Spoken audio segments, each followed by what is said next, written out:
السلام علیکم ورحمۃ اللہ وبرکاتہ۔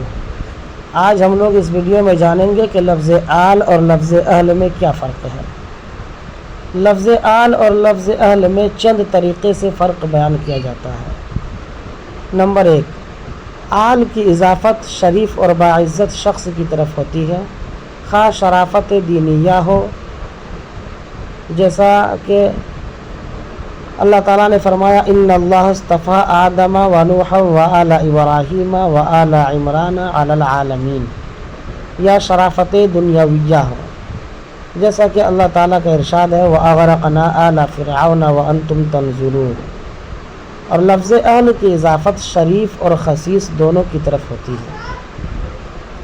نمبر 2، آل کی اضافت صرف ذوی العقول کی طرف ہوتی ہے، غیر ذوی العقول کی طرف نہیں ہوتی۔ مثلا آل مصر، آل بلد، آل اسلام، آل سنت والجماعت کہنا صحیح نہیں، بخلاف اہل کے کہ وہ ذوی العقول اور غیر ذوی العقول دونوں کی طرف اضافت کی جاتی ہے، جیسا کہ اللہ تعالیٰ کا ارشاد ہے وَأْمُرْ أَهْلَكَ بِالصَّلَاةِ، اور غیر ذوی العقول کی مثال اہل بلد، اہل مصر اور اہل سنت والجماعت وغیرہ ہے۔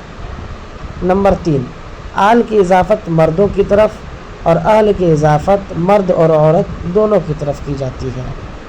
خدا حافظ۔